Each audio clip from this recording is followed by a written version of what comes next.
Bonjour à tous, je m'appelle Jolie Mongane. J'espère que vous allez tous bien par la grâce de Dieu. On continue aujourd'hui avec notre thème Sois fort et courageux.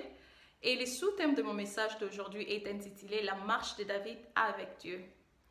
Je trouve la marche de David avec Dieu comme un modèle à suivre, aussi bien dans des moments difficiles que dans des moments de bonheur.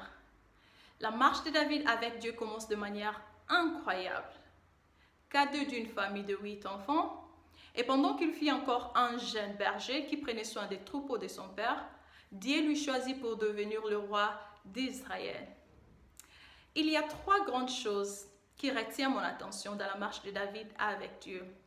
Premièrement, face à Goliath, malgré les découragements du roi Saoul, David lui répondit: « Quand je prenais soin de brebis de mon père, s'il y a un lion ou un ours qui venait enlever une brebis du troupeau, je partais à sa poursuite et la délivrais de sa gueule et le frappais à mort. » David nous démontre que sa force venait de Dieu et nous devons toujours faire confiance en Dieu devant les épreuves.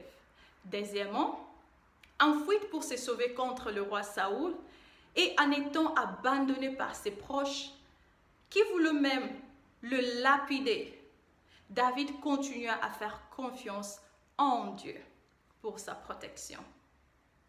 Afin, pendant ce moment de victoire, et tant que roi d'Israël, David célébrait Dieu à la danse pour signifier que sa victoire venait de Dieu.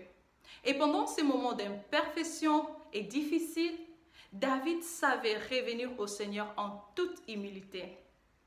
Dans Psaume 62, verset 8, David dit: « Sur Dieu repose mon salut et ma gloire. Les rochers de ma force, mon refuge est en Dieu. » Waouh! David connaissait sa fondation. David connaissait que sa force, son courage et sa protection venaient de Dieu.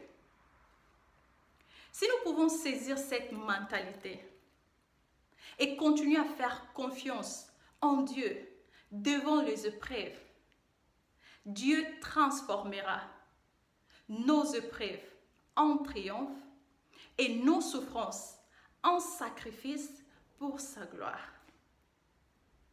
Maintenant, tu sais quoi faire devant tes épreuves. Tiens bon et prends courage. Merci beaucoup pour votre temps.